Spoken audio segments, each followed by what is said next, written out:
Buenas tardes. Bueno, de un lado deseo dar las gracias a todos los asistentes por estar aquí y de otro lado también a Félix, aunque en lo que a Félix se refiere solo diré esto: siempre hay gente mal informada. Bueno, dicho esto, vamos a entrar ya en harina. Para situarnos un poco, debo decirles a ustedes que la escultura gótica de fines del siglo XIV y la primera mitad del XV está dominada por la denominada corriente borgoñona, que es una línea escultórica surgida en torno al soberbio escultor Klaus Schluter, bastante conocido. Ahora bien, dentro de esa corriente borgoñona, los monumentos funerarios tienen una gran importancia. Y entre ellos, la tumba de Carlos III y de su esposa, Leonor de Castilla, pues desempeña un papel fundamental, tanto por su excelente calidad como por su buen estado de conservación. Porque ocurre que muchas obras de este género, es decir, muchos monumentos funerarios de la escultura borgoñona, han sufrido graves daños como consecuencia de las circunstancias históricas y han perdido elementos muy relevantes. Por ejemplo, la tumba de Felipe el Atrevido, duque de Borgoña, que puede considerarse como la cabeza de serie de los monumentos funerarios de la corriente borgoñona y modelo de muchísimos otros, se vio muy afectada por los destrozos de la Revolución Francesa y ha perdido el yacente. Alguno dirá, hombre, pues para haberlo perdido hay que ver. Bueno, pues no. El yacente que ven ustedes ahí es el resultado de una restauración llevada a cabo entre 1800 y 1827. Bastante desacertada, porque aunque el escultor tuvo la mejor voluntad, utilizó como fuente un grabado en el que se veía el costado derecho del yacente. Y entonces en ese costado derecho se apreciaba exclusivamente el manto. Teniendo en cuenta eso y los datos que proporcionaba el contrato, el escultor que llevó a cabo este yacente representó al duque con túnica y manto. Sin embargo, fíjense, la realidad es que el yacente original del duque de Borgoña lo que llevaba era armadura y manto. Menuda diferencia, ¿no? Bueno, de ahí la importancia de que una obra de arte esté en buen estado de conservación. Bien, ¿qué es lo que ocurre con la de Carlos III y Leonor? Pero además, la tumba de Carlos III y Leonor de Castilla está muy bien documentada, gracias a los registros de contos, custodiados aquí en el Archivo General, que nos proporcionan muchísima información sobre esta obra. Por un lado, sobre su cronología. Efectivamente, gracias a estos registros de contos, sabemos que esta tumba se realizó entre octubre de 1413 y julio de 1419 en dos fases. En una primera fase, que va de octubre de 1413 a junio de 1414, es decir, 8 meses, claro, es un periodo de tiempo muy breve y por lo tanto probablemente se hizo muy poco. Los escultores dejaron de trabajar en esta tumba porque fueron requeridos por el mecenas Carlos III para intervenir en el Palacio de Olite. Por eso se cortó la tumba. La segunda fase se extiende desde febrero de 1416 a julio de 1419, lo cual viene a ser unos 40 meses, es decir, 5 veces más. Por lo tanto, hay motivos para suponer que la inmensa mayor parte de la obra fue ejecutada en esta segunda fase. En cuanto a los artífices que intervinieron, bueno, pues tenemos por un lado al famoso Yanin Lom, que normalmente se le llama Joan Lome. Bueno, Yanin Lom, que es el responsable principal de la empresa y que percibía un salario mensual de 23 libras y 10 sueldos. Es decir, multiplicando 282 libras anuales. Ahora bien, los miembros o los jueces de la Corte Real, que era el Supremo Tribunal del Reino, percibían de sueldo 400 libras anuales y Lome 282. Pero es que Lome, además de ese salario fijo mensual, cobraba por obra realizada. O sea, ese salario era aparte. Por lo tanto, no es aventurado sospechar que cobraba el mismo sueldo que los más altos funcionarios del reino. Claro, hoy en día que estamos acostumbrados a los artistas contemporáneos que cobran cifras astronómicas, pues esto nos parece una miseria. Pero tengan ustedes presente que en este momento los artistas todavía, salvo en Italia, estaban considerados como artesanos cualificados. Aquí tenemos un artesano cualificado al nivel de los jueces del Tribunal Supremo Español o del Tribunal Constitucional. Bien. Según la documentación, Joan Lome procedía de Tournai, que por entonces era una ciudad que formaba parte de Flandes, del dominio de Flandes, y que a su vez estaba del condado de Flandes, que a su vez estaba unido en este momento al ducado de Borgoña. Hoy en día es una ciudad de Bélgica. Debió de ser contratado por el rey Carlos III en el curso de su tercer y último viaje a Francia entre 1408 y 1411 y, de hecho, la primera noticia de su presencia en Navarra es de agosto de 1411. Al final volveremos sobre este asunto. Junto a Lom van a colaborar otros artífices. Otros artífices que cobran todos el mismo sueldo. Lo cual es indicio a su vez de la misma categoría, 10 sueldos diarios. 10 sueldos diarios supone en torno, depende del número de días laborables que tuviera el mes, pero supone en torno a 13 libras al mes. Comparemos esto con lo que cobraba Lome, 23 libras y 10 sueldos mensuales. Y eso aparte de lo que cobraba por obras concretas. Por lo tanto, está claro que Lome cobraba más del doble que cualquier otro. Bien, entre estos artistas hay que destacar a dos que van a estar presentes en las dos fases y que por lo tanto van a ser, cabe pensar, los que más hicieron de la obra junto con Lome.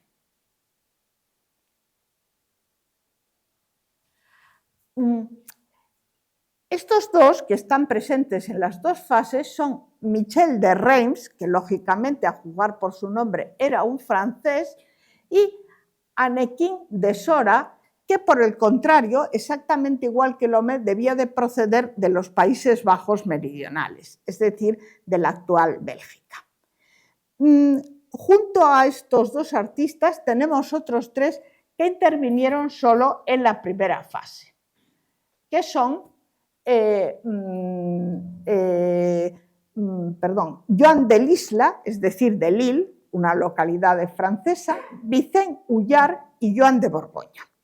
A Joan de Borgoña, debido a su procedencia, se le concede una gran importancia, pero deben de tener en cuenta que estos tres artistas, como dije, participaron solo en la primera fase y que esta primera fase fue muy breve y debió de hacerse muy poco. Tres más van a colaborar únicamente en la segunda. Colin de Reims, Joan de la Guardia de Picardía, dos franceses, y Joanto de Tolosa.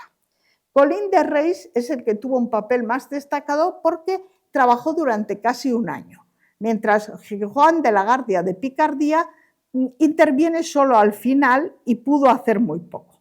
En cuanto a Juan de Tolosa, es el único que cobra menos que el resto, porque era un aprendiz y parece que nunca fue promocionado de categoría. Bien.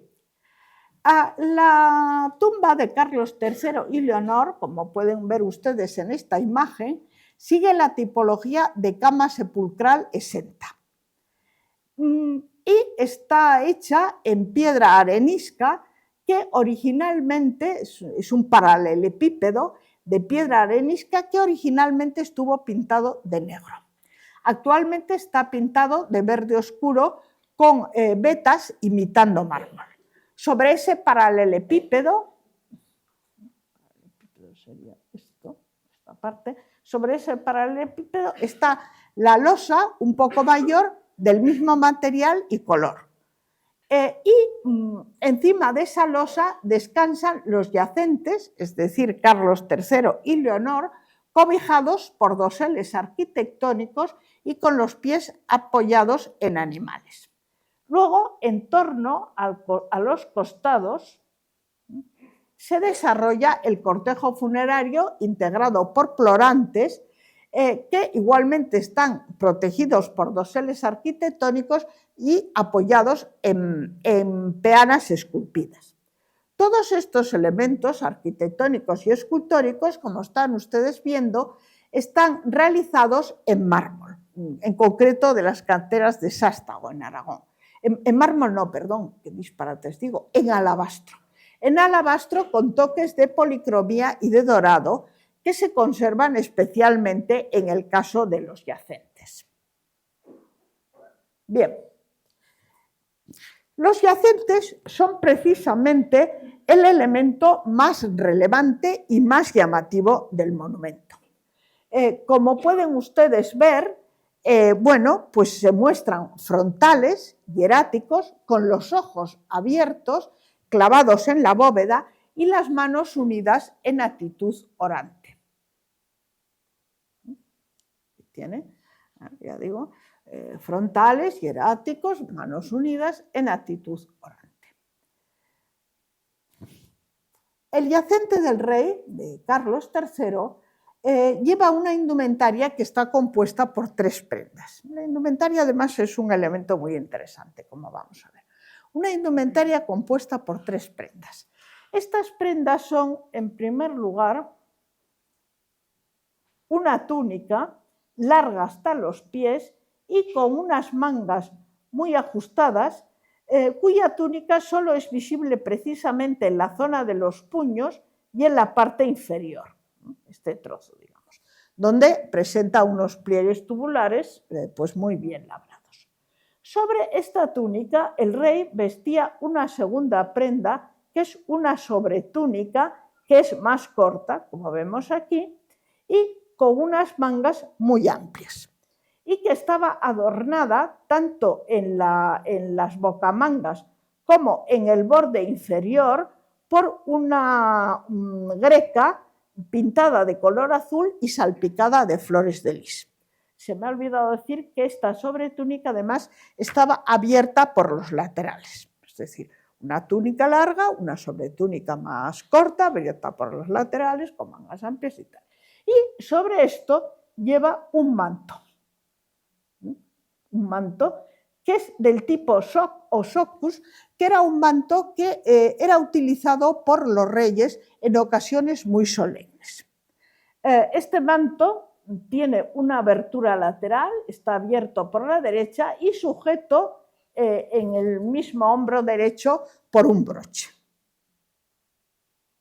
Aquí tenemos detalles, por ejemplo, de la sobretúnica con las bocamangas, con esa orla azul salpicada de flores de lis, o del manto tipo soc o socus abierto por el lado derecho y sujeto aquí por un broche en el mismo lado. De nuevo, en este caso vemos la sobretúnica, la orla de la sobretúnica, y en este caso la orla del manto.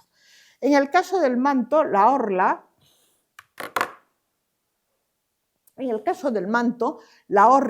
es una orla dorada que estaba enriquecida con piedras semipreciosas engastadas. Estos orificios que vemos era donde se alojaban las piedras semipreciosas, pero claro, actualmente se han perdido. Bien, ¿por qué he dicho antes que la indumentaria era muy interesante? Pues era muy interesante, o es muy interesante, porque contra lo que cabría esperar, no se trata de la indumentaria que lució Carlos III en la ceremonia de su coronación y que conocemos muy bien gracias a los trabajos de Merchoses, que era una opalanda de escarlata rosada de Bruselas y un manto de escarlata bermeja, forrado de armiño por ambas caras. No. Esta indumentaria que lleva Carlos III es un atuendo ceremonial totalmente ajeno a la moda del momento. Entonces, ¿de dónde lo han tomado? Pues lo han tomado de aquí.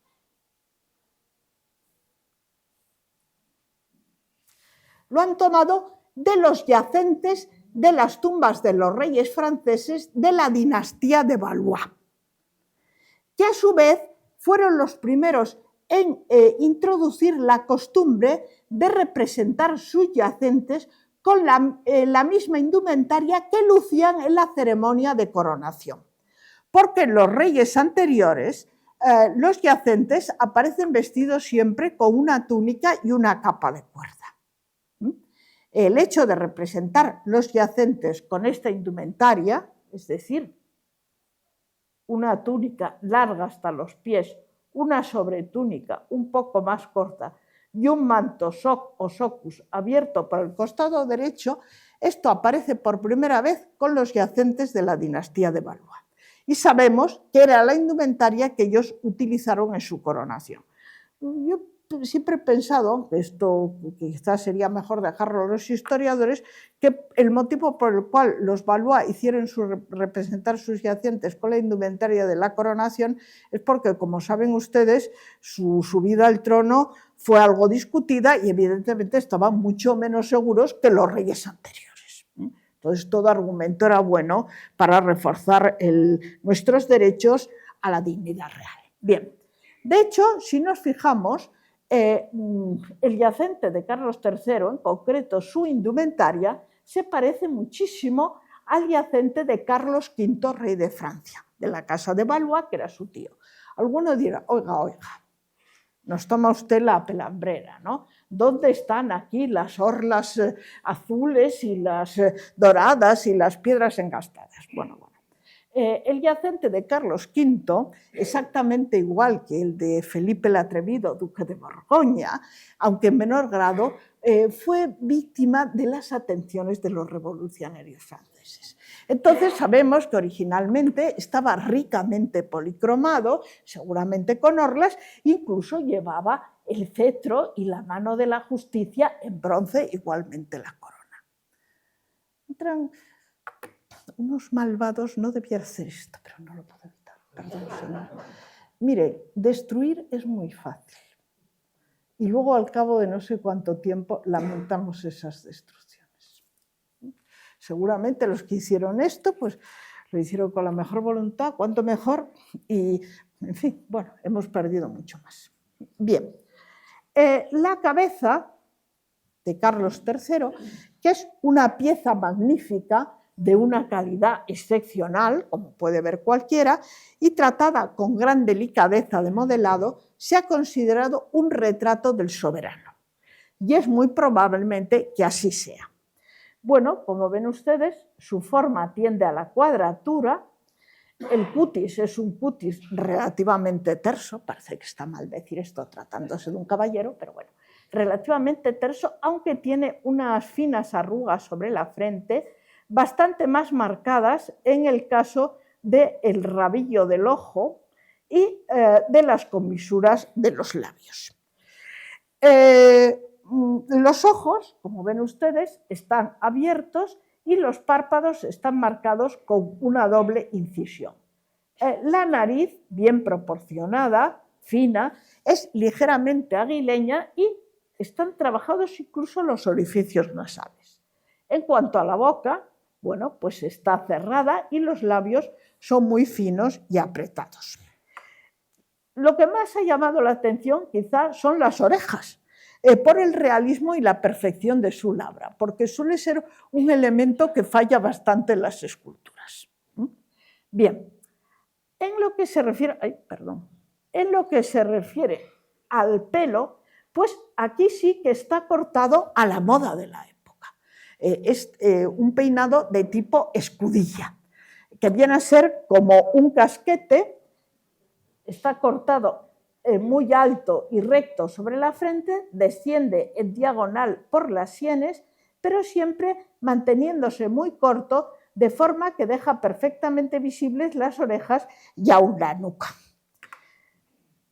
Sobre la cabeza lleva la corona, cuyo aro pues, lleva unos adornos en relieve que imitan hileras de perlas y luego, de nuevo, igual que la orla del manto, debía de llevar piedras semipreciosas engastadas. Vemos los engastes. Los frolones pues son los típicos frolones del momento. Por cierto, la corona que suele lucir Santa María la Real está inspirada en esta. Bien. En el caso de doña Leonor, muy al contrario que su marido, iba a decir también otro comentario, pero a ver si alguien me acusa de machista o algo así, lo que quiero decir es que va vestida a la moda de la época, va totalmente a la moda. Efectivamente lleva una prenda de encima, que es lo que se llama el surcot, cuya parte superior, bueno, el surcot llega hasta aquí, el surcot, cuya parte superior está adornada con una tira de orfebrería vertical, una tira de pedrería, perdón, vertical. Y además, esa parte superior, si se fijan, presenta unas grandes aberturas laterales o sisas, esto que vemos aquí, aberturas laterales o sisas, y se ciñe al cuerpo marcando el busto. Por el contrario, la falda, esto es la falda del surcot, que es muy larga, está claro que incluso debía arrastrar por el suelo, que es muy larga, pues tiene muchísimo vuelo, mientras que la parte superior pues es lisa y ajustada al cuerpo, la falda pues era todo lo contrario, con mucho vuelo.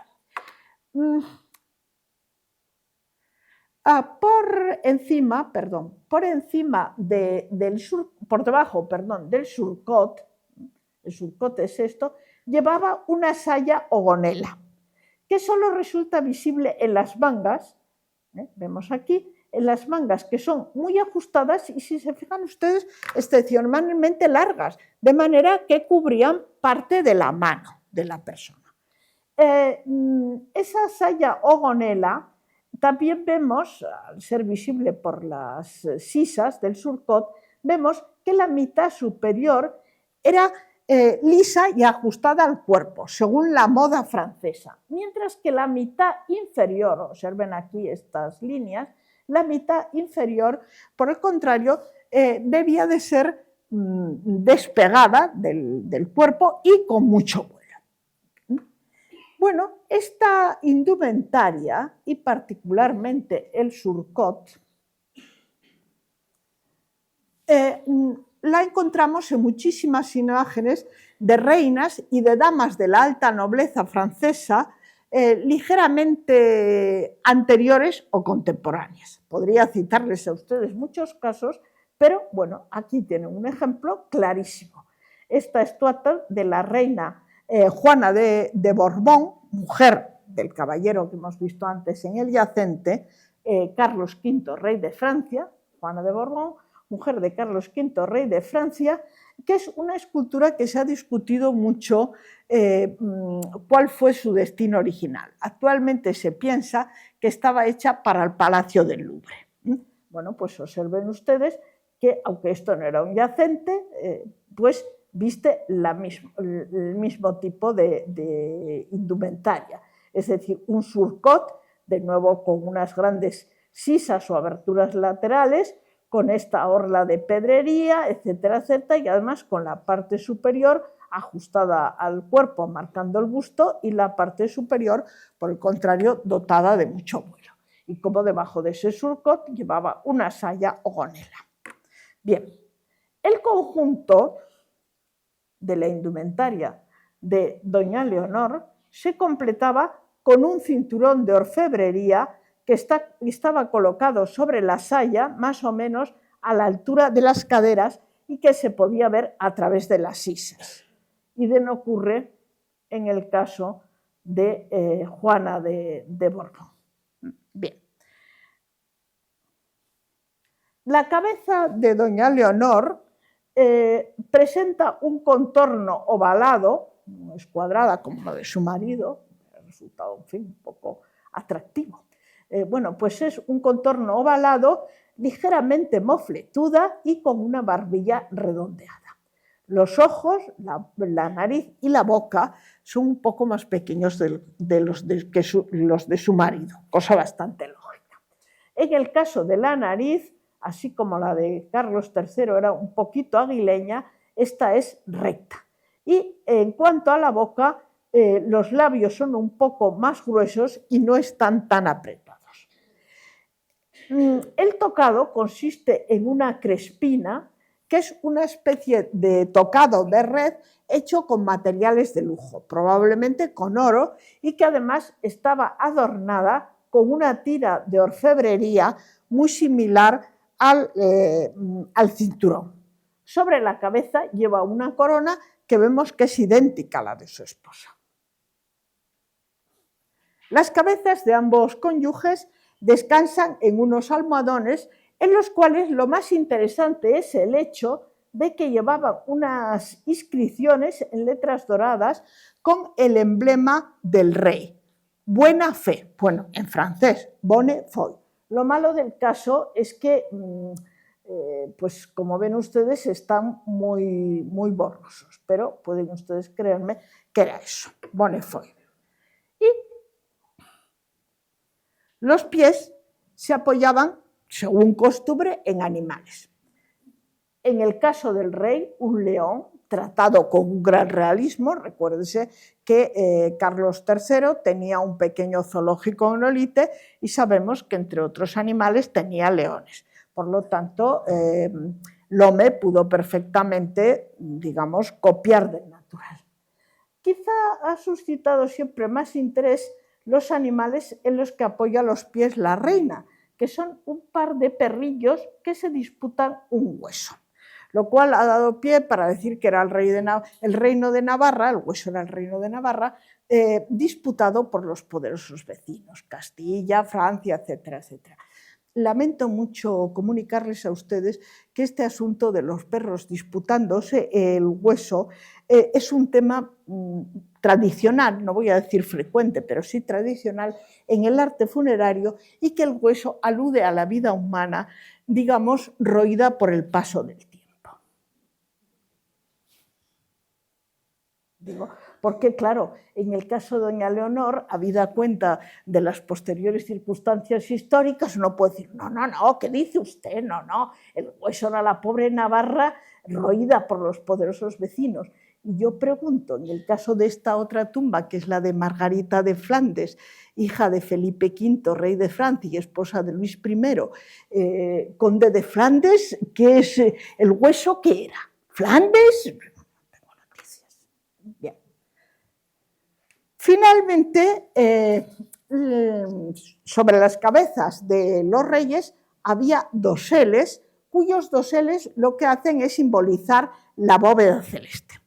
Estos doseles, como podemos ver aquí, son auténticas microarquitecturas sumamente complejas, tanto en lo que se refiere a la planta, que está formada por una yuxtaposición de una serie de polígonos, cuando lo normal, salvo el dosel, por ejemplo, de la Virgen del Amparo, que es un caso extraordinario, lo normal es que los doseles, el resto de los doseles de la Catedral de Pamplona, la planta es un solo polígono. Bueno, pues aquí no, están formados por una yuxtaposición de pentágonos, hexágonos, etcétera, etcétera. O sea, la planta es muy compleja y el alzado es también igualmente complejo, con dos niveles, con ventanales, con formas de arcos apuntados, de arcos conopiales, con tracerías, etcétera, etcétera. Bien. En la parte superior de los epitafios, de los doseles, se han grabado los epitafios de los reyes, que que en el caso del rey es tan largo que se prolonga por el borde de la losa. Bueno, ya saben ustedes que ahí se designa a Carlos III como Carlos IV porque se contabiliza como su antepasado a Carlomagno. Más difícil es tratar de entender los errores en la fecha de función de ambos soberanos, tema del cual me apresuro a ponerme la venda antes que la herida, diciendo que si me preguntan declinaré finamente los ilustrísimos historiadores. Bueno,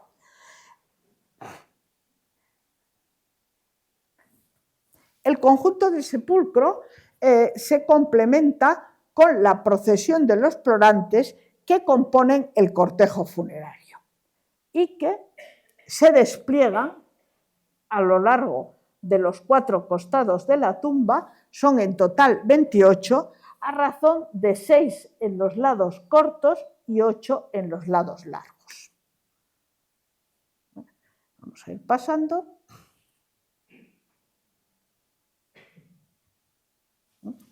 Bien, estos plorantes, como ven ustedes, y ya les había anunciado, están sustentados por peanas esculpidas y cobijados por doseles arquitectónicos. Como es habitual, son todos varones. Alguno dirá, ¿como es habitual? No, como es general. No, hay alguna tumba en que hay también plorantes femeninos. Por ejemplo, la tumba de Felipa de Henao, mujer de Eduardo III de Inglaterra. Bien, pero lo normal es que los plorantes sean masculinos. Bien, pues en este caso los plorantes son todos varones, efectivamente, y pueden clasificarse en 2 grandes grupos. Por un lado están los eclesiásticos, dentro de los cuales encontramos cardenales, obispos. Debo decir que uno de los presentes en la sala me sugirió una identificación muy ingeniosa de este obispo que lleva el cordón franciscano con Fray Pedro de Veraiz, confesor de la reina Doña Blanca, que era arzobispo titular de Tiro. La idea era buenísima, pero el problema está que parece que a Fray Pedro de Veraiz se le nombró arzobispo con posterioridad a la terminación de la tumba. Habrá que poner a la misma diligente persona a buscarme otro obispo franciscano. Bueno, aquí, como dijo no sé quién, los amigos están fundamentalmente para abusar de ellos. De hecho, yo siempre tuve la teoría de que los alumnos, y se lo confesaba a los propios alumnos, que creían que los profesores estábamos para servir a los alumnos. No tal, los alumnos estaban para servir a los profesores y sacarles de los infinitos líos tecnológicos y informáticos que provocaban. Digo, en mi caso. Hasta una equivocación, eso creían ellos y creían las autoridades académicas. No. Bueno, entonces, como digo, eclesiásticos. Cardenales, obispos, canónigos, este es el hábito de los canónigos de la Catedral de Pamplona, y luego miembros de diversas órdenes religiosas. Así que una seguridad total, pienso que este puede ser un cisterciense, a juzgar por la amplitud de las bocamangas. Pero bueno, y frailes, dominico, franciscano. En este caso, en ambos casos sí que tengo seguridad por la presencia del escapulario y la presencia del cordón. O sea que por un lado, 2 grandes categorías, los eclesiásticos y los laicos. Los laicos se caracterizan por vestir atuendo de duelo.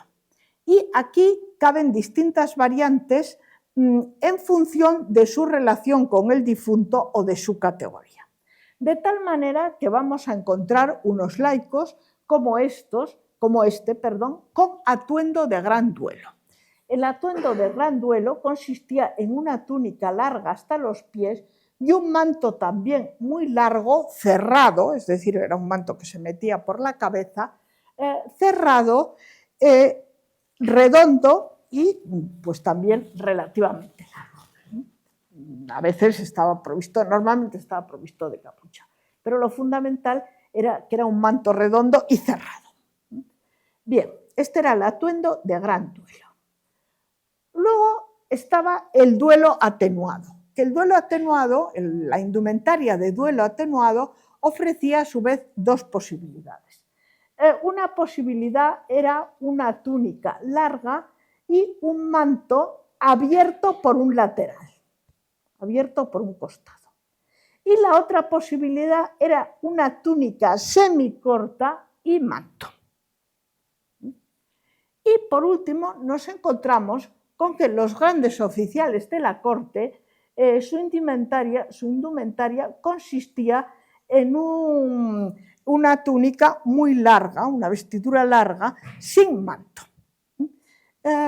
Claro, yo no tengo una seguridad total que este tipo de indumentaria rigiera para la corte navarra, pero sí rige para la corte borgoñona, y teniendo en cuenta, como vamos a ver luego, que uno de los modelos de la tumba de Carlos III es la de Felipe el Atrevido, y los plurantes de la tumba de Felipe el Atrevido sí que siguen esta jerarquización, es muy probable que Lome la haya utilizado también aquí. Bien. La localización actual de los plurantes, tengo que decirles a ustedes que no es la primitiva, debido a que la tumba ha sufrido una serie de traslados y restauraciones, 3 traslados y un par de restauraciones, sin hablar de, digamos, las restauraciones actuales. De esos traslados, el más llamativo es el que pueden ver en esta foto. Bueno, no sé si captan la foto, pero muy acertadamente los comisarios de la exposición han dispuesto que al lado de la tumba de Carlos III en la Catedral de Pamplona se coloque una foto de cuando la tumba de Carlos III, entre 1902-3, 1930, fue trasladada a la cocina, que es donde está tomada esta foto. Lo trágico del negocio es que la documentación del traslado dice que allí estaría la tumba con más dignidad. Bueno, tengo entendido que Carlos III se caracterizó por ser un soberano pacífico, pero siempre he tenido la impresión que si hubiera podido resucitar, seguramente hubiera dado un cetrazo, y con muchísima razón, a los que tomaron esa decisión. ¿Para quién se le ocurre decir que la tumba real iba a estar con más dignidad? Porque es que ni siquiera al refectorio, no, hombre, no, a la cocina. Bueno, y de repente se me acaba de ocurrir una idea, ya podrán ustedes imaginar cuál. Menos mal que no había otra dependencia todavía, porque igual... Estas cosas. Bueno, pues a la cocina.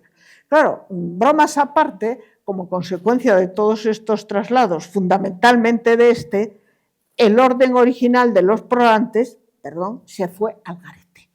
Sería sumamente interesante poder restablecer ese orden original, pero francamente yo creo que resulta imposible. Lo único que sabemos era que los dignatarios eclesiásticos, es decir, los cardenales, que eran 2, los obispos, que eran otros tantos, y los canónigos, estaban en la cabecera del sepulcro, es decir, la parte correspondiente a las cabezas. Del resto no tenemos ni idea.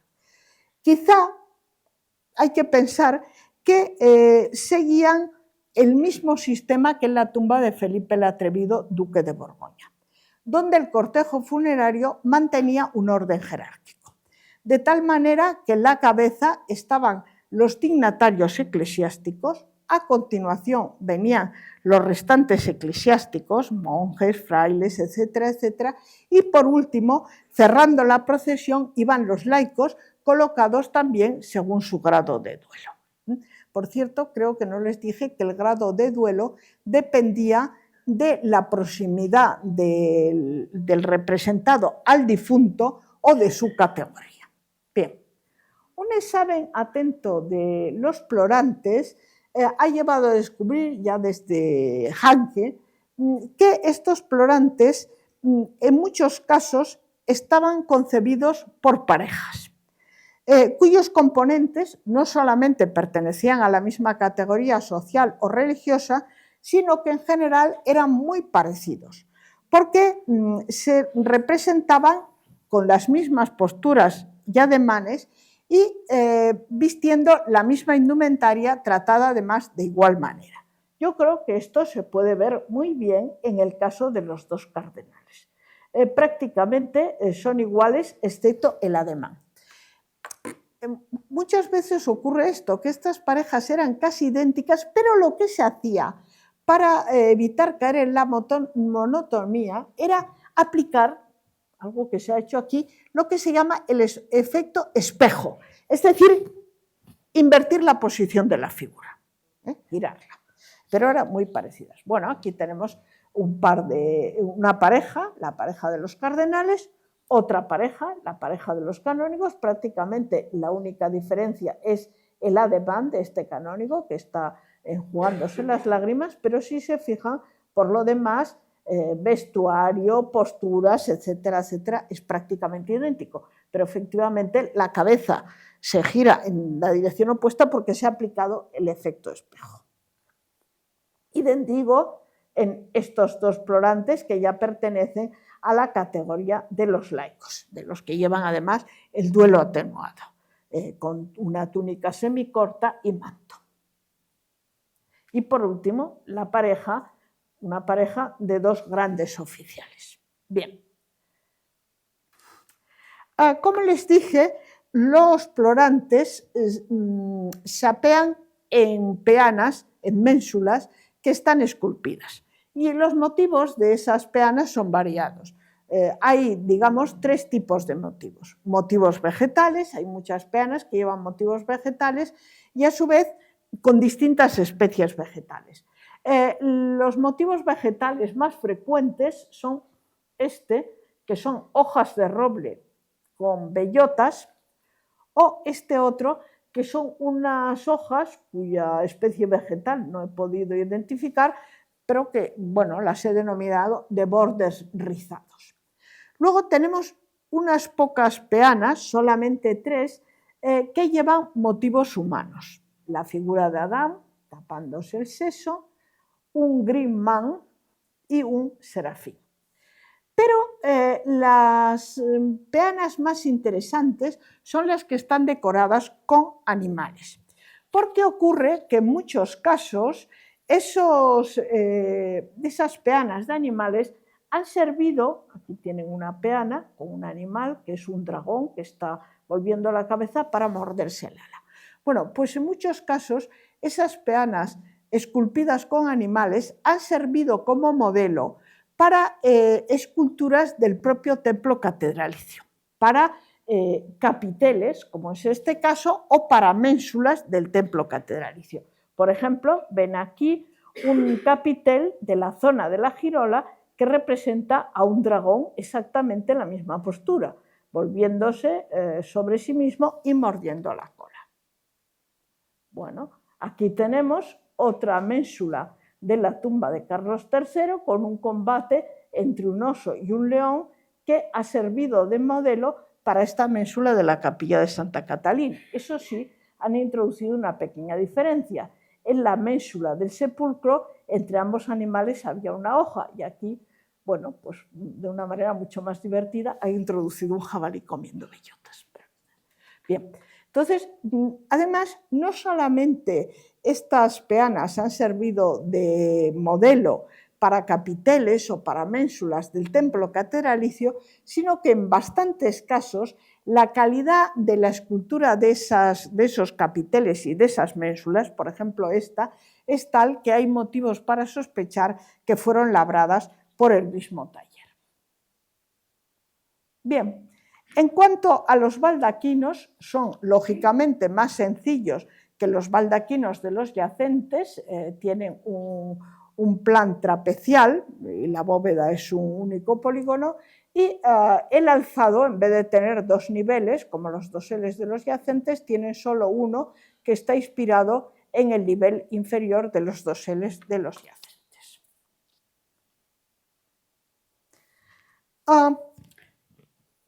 Un aspecto particularmente interesante de la tumba de Carlos III y Leonor es el de las fuentes de inspiración, el de los modelos.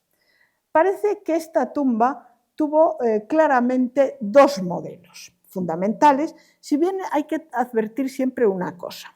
Como aquí estamos ante un gran escultor, ciertamente no era Klaus Schluter, pero era un buen escultor, pues no nos vamos a encontrar con una copia servil, sino con una obra con personalidad propia, pero que evidentemente pues, maneja unos modelos.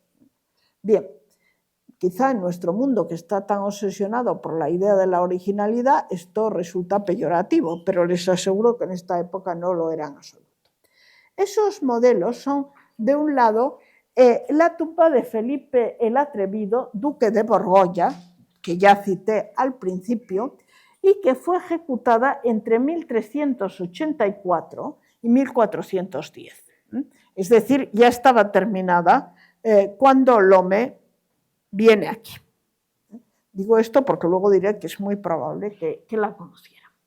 1384, 1410, y en ella intervinieron sucesivamente una serie de artistas. El primero es Jan de Marville, el segundo Klaus Schluter y el tercero Klaus de Verbe. Pero el papel principal, el que debió de diseñar el conjunto, le corresponde a Klaus Schluter. El parecido entre esta tumba de Felipe el Atrevido, duque de Borgoña, y nuestra tumba, pues radica fundamentalmente, bueno, aquí tiene una comparativa, radica fundamentalmente en dos aspectos.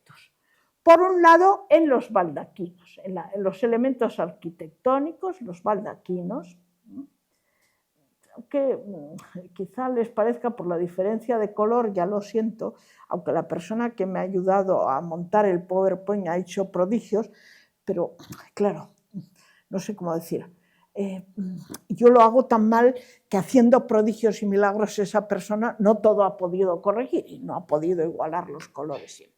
Bueno, aparte de que los originales probablemente tienen colores diferentes. Entonces, por un lado, los parecidos están en los elementos arquitectónicos, en los baldaquinos, y por otro lado, ya en plorantes concretos. Observen ustedes aquí dos plorantes de la tumba de Carlos III, el 4 y el 22, con este ademán tan característico de apoyar la barbilla con un gesto pensativo, que parece que están inspirados en esa tumba, en ese plorante de la tumba de Felipe el Atrevido. De nuevo, otro plorante de la tumba de Carlos III, que es el típico plorante encapuchado, relativamente voluminoso, y parece que su fuente de inspiración fue este otro. Uno de los obispos de la tumba de Carlos III. Si se fijan, está invertido con relación al nuestro, pero los ademanes, un brazo alzado sujetando el báculo y el otro sosteniendo el libro abierto, por no hablar de la indumentaria. Otro caso es que ciertamente la indumentaria cambia, pero el gesto de girar la cabeza hacia la derecha, el ademán, frotándose las manos, etcétera, etcétera, es el mismo. Ciertamente, entre la tumba de Carlos III y la tumba borgoñona, la tumba navarra y la tumba borgoñona, hay diferencias que radican fundamentalmente en que la tumba borgoñona introduce una serie de rasgos muy innovadores que no tiene la sepultura navarra. Por un lado,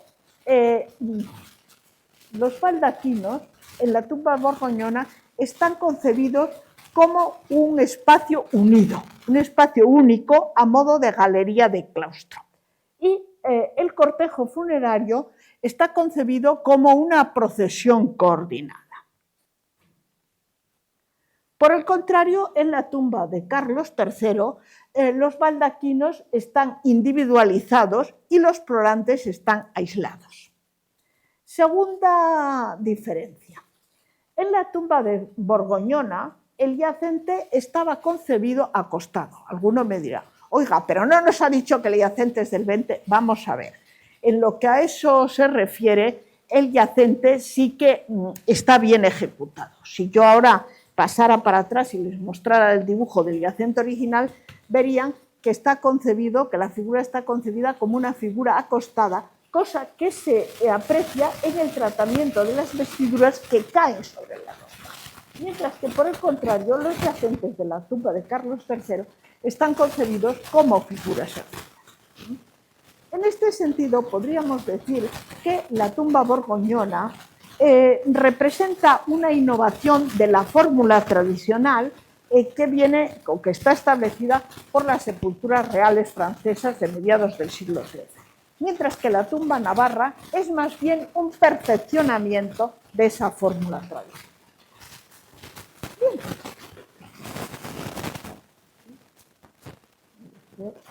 Perdón, aquí cometí yo un error. Me dejé unas cosas que tenía que haber, bueno, hasta cierto punto, tenía que haber quitado. Bien, estos vínculos entre la tumba de Carlos III y la de Felipe el Atrevido llevan a hacer pensar que Janine Delon se formó en el taller de Claus Sluter y que conoció la tumba de Felipe el Atrevido. Un asunto que ciertamente algunos especialistas, sobre todo alemanes, habían sostenido, pero paradójicamente otros especialistas, entre ellos Stephen Hanke, que ha sido el que más se ha conocido aquí, a ver, yo no quito nada a la obra de Stephen Hanke, que fue magnífica, pues lo habían rechazado. Hasta fecha muy reciente no se volvió a retomar la idea de que Lome sí había sido miembro del taller de Sluter y había conocido la tumba de Felipe el Atrevido, antes de venir aquí. Esta hipótesis, además, se ve, digamos, reforzada, por un lado, porque los vínculos con Borgoña no se limitan a la tumba de Carlos III, sino que muchísimas otras obras atribuidas a Lome o a su taller muestran parecidos y relaciones con obras borgoñonas. Tuvieron como modelo obras borgoñonas. Y además también se ve apoyada esta hipótesis por los datos históricos. Concretamente, el hecho de que la documentación nos brinda la noticia de que en la Cartuja de Champmol había un monje que tenía el mismo nombre de Jan Lom, Janine Lome, y se piensa que era un pariente suyo y que fue el que le ayudó para introducirse en el taller de Sluter.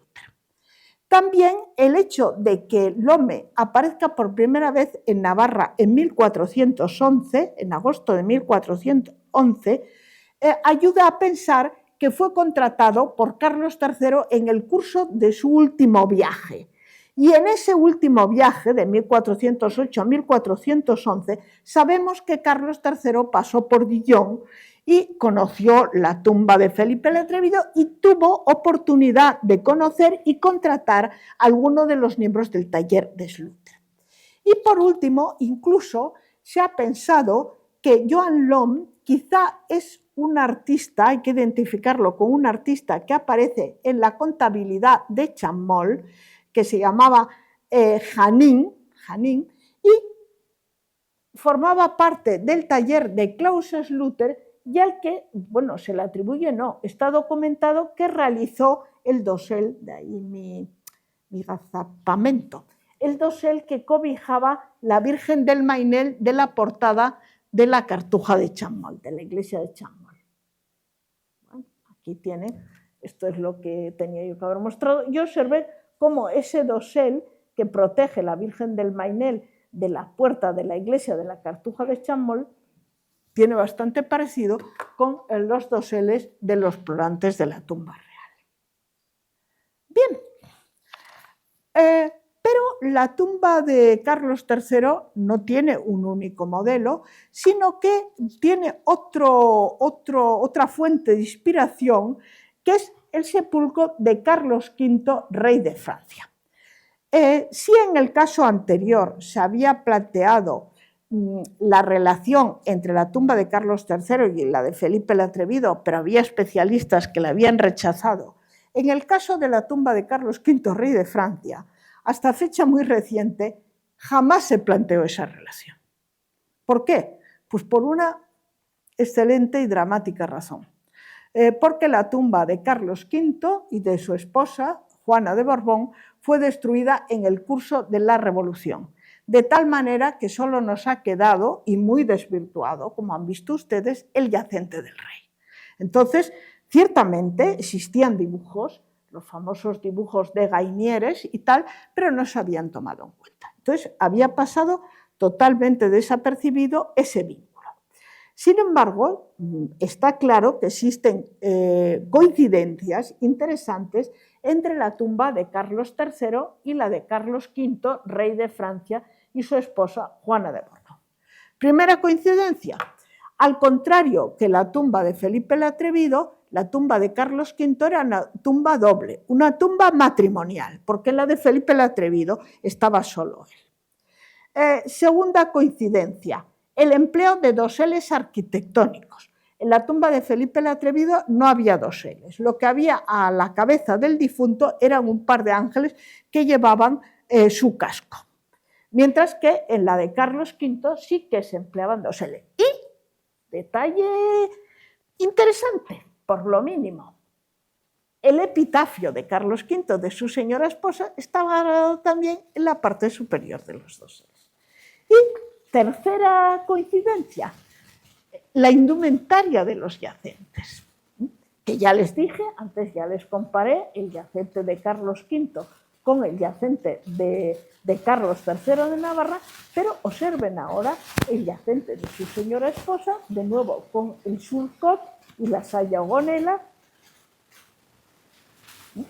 Bien, entonces, bueno, parece bastante plausible que la tumba de Carlos V fuera tomada también en cuenta por Lome a la hora de realizar el sepulcro. Lo que sí cabe es la posibilidad de que en este caso, no es seguro, Lome no hubiera conocido el sepulcro de Carlos V, sino que hubiera sido el rey Carlos III quien le hubiera proporcionado, digamos, los datos.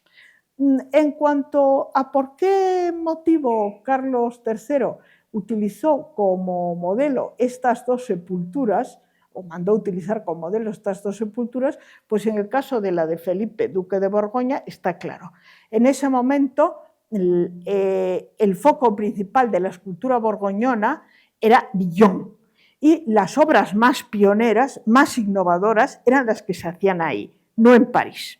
En cambio, para tomar como fuente de inspiración la sepultura de Carlos V, entran en liza no tanto razones artísticas como razones políticas. No hay que olvidar que después de todo, Carlos III estaba muy vinculado a Francia. Había nacido en Francia, gran parte de su vida había transcurrido en Francia, sus gustos y aficiones eran totalmente francesas y, además, bueno, estaba mucho más próximo a la dinastía de los Capeto que, por ejemplo, los reyes Valois. Y incluso su padre, como sabemos, más o menos crípticamente, había aspirado a la corona de Francia. Quizá aquí hay un último recuerdo de esas reivindicaciones, un último recuerdo a título póstumo.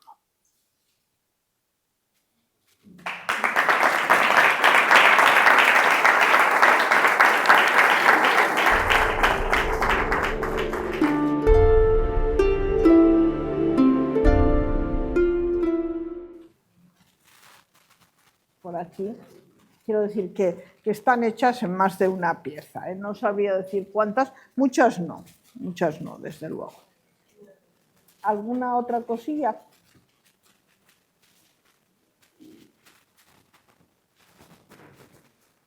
Aunque a lo mejor esto es más adecuado preguntárselo a Alicia Ancho, que es una expertísima restauradora, dejando a un lado su puesto, su cargo de gobierno, es una gran entendida en materia de restauración y seguro que ha examinado mucho el sepulcro. Mire, más precisión, dice que cree que son 3. No dudo en empeñar mi cabeza.